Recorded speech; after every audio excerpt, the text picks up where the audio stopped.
Assalamualaikum warahmatullahi wabarakatuh.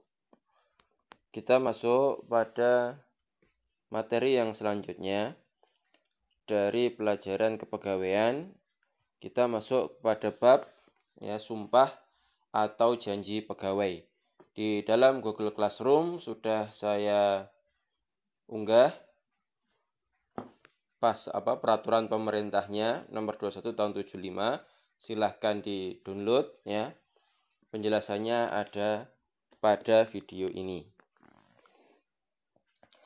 Bahwa setiap calon pegawai ketika dia diangkat menjadi PNS, dia wajib mengangkat sumpah atau janji pegawai menurut agama dan kepercayaannya masing-masing dengan ketentuan dalam peraturan pemerintah nomor 11 tahun 2017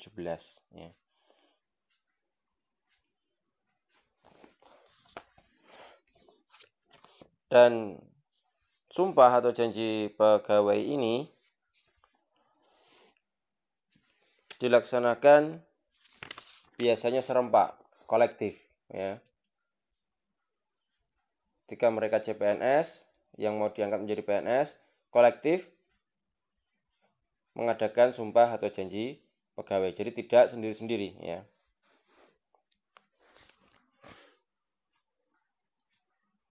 Dan pegawai yang dimaksud adalah ASN, aparatur negara, abdi negara dan abdi masyarakat.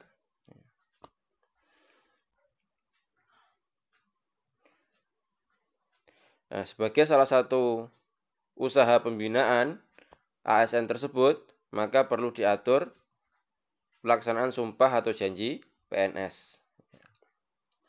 Sumpah atau janji adalah suatu kesanggupan untuk mentaati keharusan atau untuk tidak melakukan larangan yang ditentukan yang diikrarkan di hadapan atasan yang berwenang menurut agama dan kepercayaannya terhadap Tuhan Yang Maha Esa.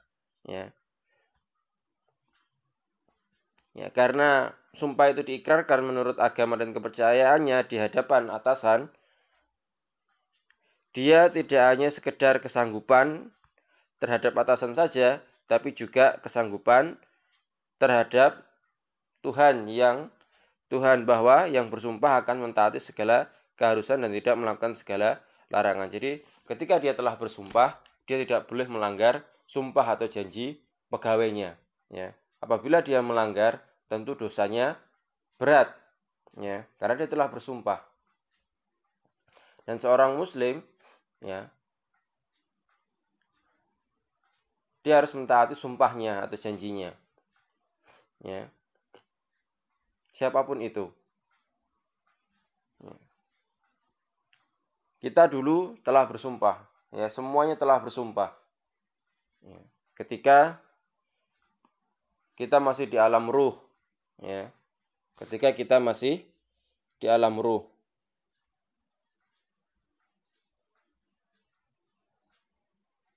Mereka ditanya, alastu birabbikum, apakah engkau bersaksi bahwa aku adalah Tuhanmu? Allah mengatakan demikian, maka semuanya menjawab, qalu bala syahidna. Ya, benar kami bersumpah. Jadi semuanya telah bersumpah bahwa kita meyakini hanya Allah saja yang berhak untuk disembah. Dan kita tidak boleh menyalahi sumpah itu. Tentu kita tidak ingat. Maka diutuslah Nabi Muhammad, diberikanlah kitab, itu Al-Quran, sebagai pengingat itu semuanya.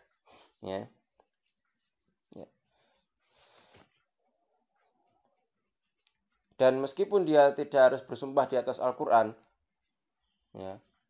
dia mengikrarkan dalam diri tidak ingin mengkhianati, harusnya dia berlaku demikian, tidak korupsi, tidak memalsu, tidak berlaku curang, tidak melakukan tindakan pidana dan seterusnya. Kita baca peraturan pemerintah nomor 21 tahun 75. Memutuskan pasal 1 bahwa setiap CPNS setelah diangkat menjadi PNS segera mengangkat sumpah janji PNS menurut kepercayaannya kepada Tuhan Yang Maha Esa sesuai dengan ketentuan dalam peraturan pemerintah ini. Dan sumpah janji pegawai dilakukan 1 kali dan itu berlaku terus selama yang bersangkutan menjadi PNS. Ya.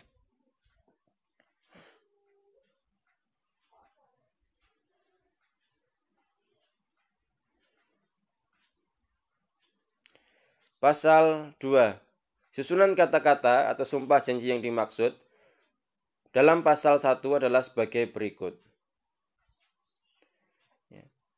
Demi Allah, saya bersumpah atau berjanji. Nah, kata-kata demi Allah ini ya disebutkan di dalam pasal selanjutnya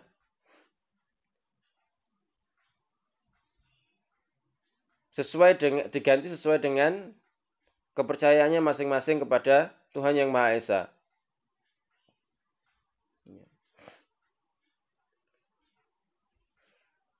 Bahwa dia berjanji ketika dia diangkat menjadi PNS akan setia dan taat sepenuhnya kepada Pancasila, Undang-Undang Dasar 45, negara dan pemerintah. Berarti dia tidak boleh memberontak pemerintah, dia tidak boleh mengkudeta pemerintah, dia tidak boleh membocorkan aib pemerintah, ya, dia tidak boleh berdemo untuk menyebarkan keburukan pemerintah.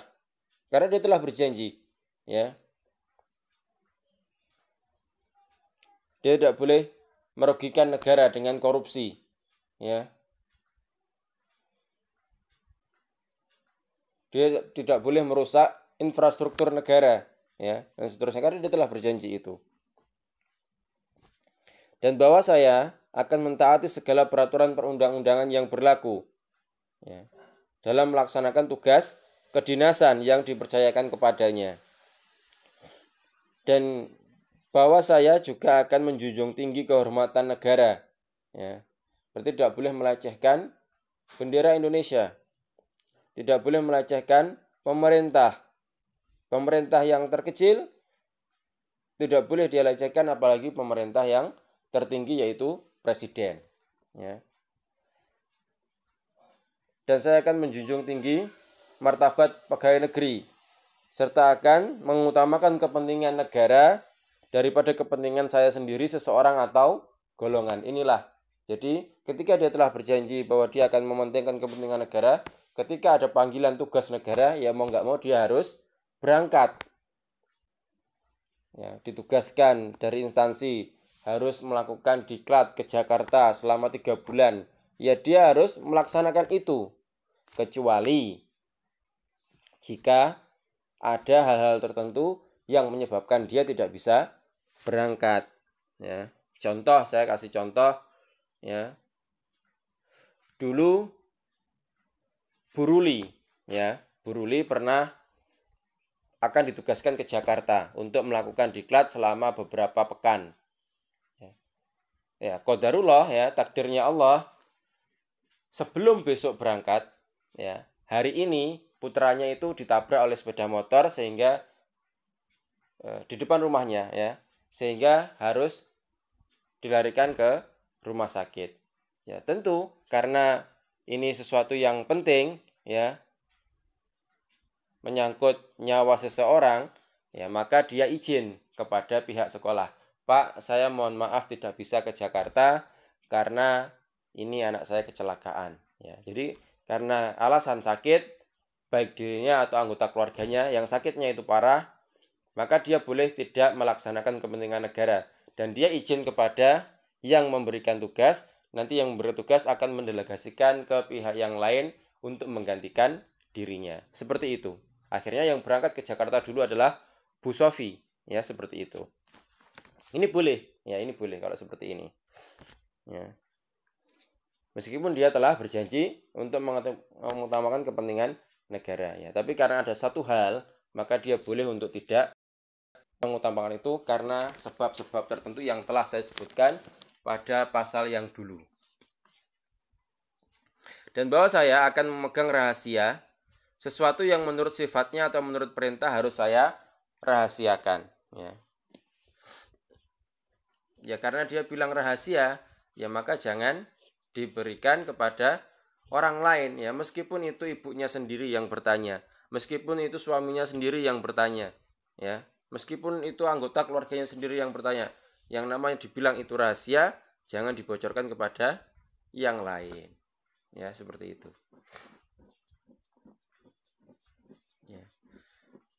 Ya, ini pernah kejadian di zamannya Nabi dahulu, ya. Ketika Anas bin Malik diberitahukan oleh Nabi, ini rahasia, ibunya pengen tahu apa sih yang dikabarkan oleh Nabi, oleh nabimu, ya. Maka dia mengatakan ini rahasia. Maka ibunya, ya sudah, jangan kamu ceritakan kepada saya, begitu, ya. Itulah orang yang amanah, memegang rahasia, ya. Dan bahwa saya akan bekerja dengan jujur, ya, tertib, cermat, dan bersemangat untuk kepentingan negara.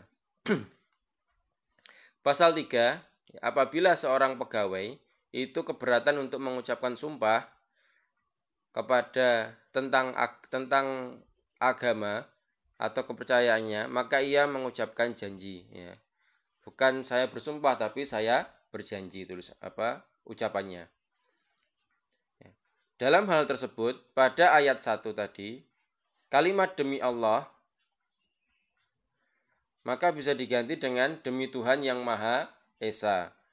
Saya menyatakan dan berjanji dengan sungguh-sungguh. Ini apabila dia keberatan mengucapkan sumpah tadi, maka dia boleh mengganti dengan demi Tuhan yang Maha Esa, saya menyatakan dan berjanji dengan sungguh-sungguh. Ya, meskipun janji itu tadi adalah sumpah yang dia ucapkan, yang dia ikrarkan.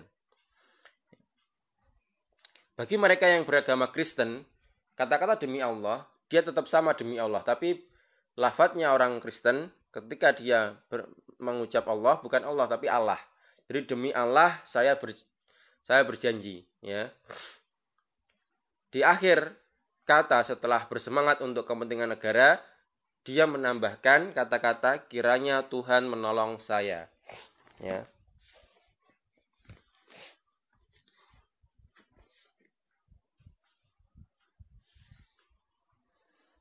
Bagi mereka yang beragama Hindu, maka kata-kata demi Allah dalam pasal 2 tadi diganti dengan Om Atah Paramawisesa. Bagi mereka yang beragama Buddha, kata-kata demi Allah diganti dengan demi Sang Yang Adi Buddha. Dan ini tidak ada di pasal, tolong ditulis, ya.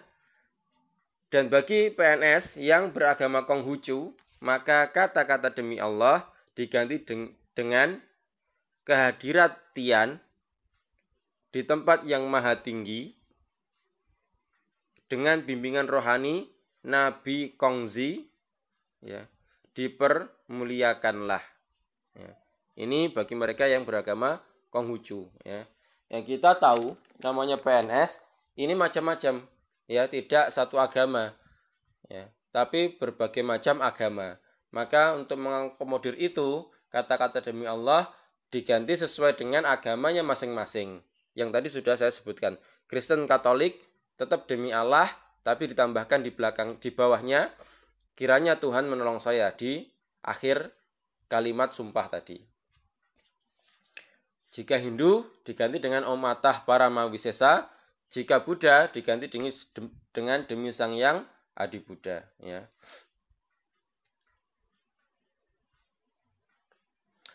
Pasal 4. Sumpah janji PNS ini diambil oleh menteri. Jadi yang mengambil sumpah bagi mereka para PNS itu adalah menteri pendidikan, ya, atau jaksa agung, atau pimpinan lembaga pemerintah non-departemen, atau pimpinan kesekretariatan lembaga tinggi negara, dan pejabat lain yang ditentukan oleh presiden dalam lingkungan kekuasaannya masing-masing.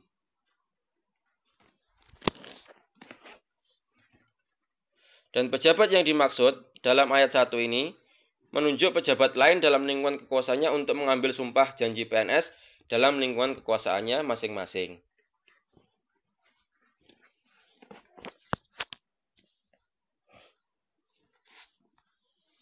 Dan penunjukan itu dilakukan dengan keputusan, ya. Jadi tidak harus kita ke Jakarta diambil sumpahnya oleh Pak Menteri, tapi bisa saja Pak Menteri mendelegasikan siapa di tempat itu yang jabatannya tinggi sehingga untuk mengambil sumpah janji pegawai, ya. Pasal 5.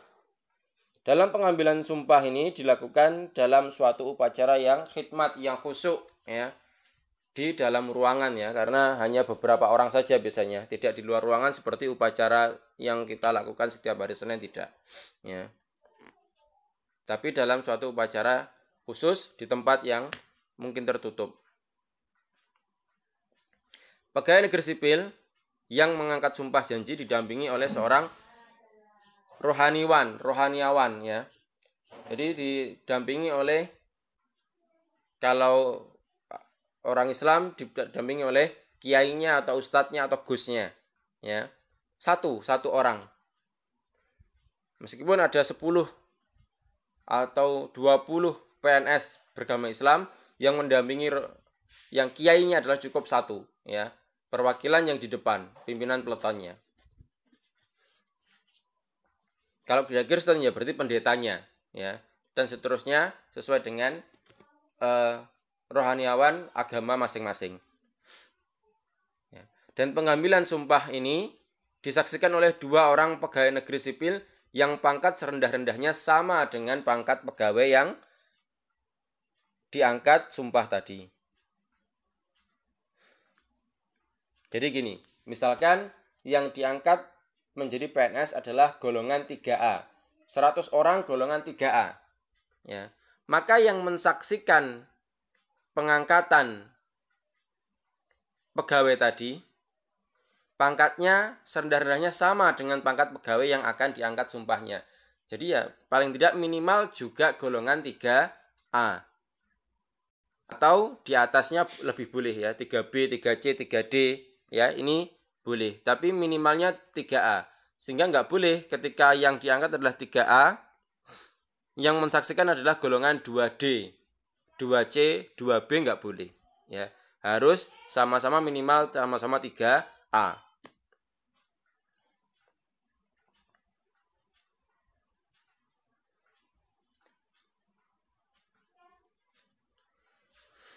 Dan pejabat yang mengambil sumpah tadi mengucapkan susunan kata-kata tersebut satu persatu diikuti oleh pegawai yang diangkat sumpahnya. Jadi ketika pemimpinnya tadi yang mengambil sumpahnya mengatakan demi Allah, maka yang beragama Islam serentak demi Allah.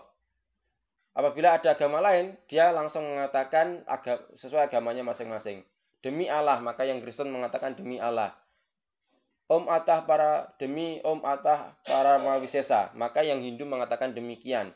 Lalu Buddha, demi Sang Hyang Adi Buddha, mereka juga mengatakan demi Sang Hyang Adi Buddha. Setelah itu, jika semua agama tadi yang diangkat tadi mengatakan demikian, baru mereka mengucapkan sama-sama, saya bersumpah. Mereka semuanya serentak, saya bersumpah bahwa saya dan seterusnya tadi sesuai dengan sumpah tadi, ya. Dan pada waktu mengucapkan sumpah janji PNS, semua orang yang hadir dalam upacara itu berdiri, ya. Pasal 6. Pejabat yang membuat berita acara, ya. Pejabat yang mengambil sumpah tadi membuat berita acara tentang sumpah janji tersebut. Jadi setelah dia melaksanakan sumpah, PNS yang diangkat tadi menandatangani berita acara yang nanti akan saya berikan pada Google Classroom, ya. Atau saya fotokan nanti, ya. Pasal 7 belum selesai. Pasal 6, berita acara yang dimaksud ini ditandatangani oleh pejabat yang mengambil sumpah tadi, pegawai yang diangkat sumpahnya, dan para saksi yang 2 orang tadi. Berita acara yang dimaksud dibuat rangkap 3. 1 untuk pegawai negeri sipil yang mengangkat sumpah tadi, 1 untuk arsip instansi yang bersangkutan, dan 1 untuk arsip Badan Administrasi Kepegawaian Negara atau BAKN, ya. Pasal 7, PNS pada saat berlakunya peraturan pemerintah ini belum mengangkat sumpah janji pegawai, maka harus mengangkat sumpah janji PNS berdasarkan peraturan pemerintah ini. Jadi misalkan ini kan tahun 75 dibuat undang-undangnya. Jika dia sudah jadi PNS pada tahun 74, lalu dibuatlah peraturan pada 75, maka PNS yang sebelumnya tadi harus mengangkat sumpah janji pegawai. Pasal 8, ketentuan teknis untuk pengambilan sumpah janji pegawai diatur lebih lanjut oleh Kepala Badan Administrasi Kepegawaian Negara. Ya, dan seterusnya sampai selesai. Dan ketika dia diangkat sumpah janji pegawai tadi, apabila dia beragama Islam, maka kiainya tadi menaruh Al-Quran di atasnya. Apabila beragama lain, dia cukup dengan isyarat 2 jari seperti peace begitu ya. Demikian yang bisa disampaikan. Saya akhiri. Assalamualaikum warahmatullahi wabarakatuh.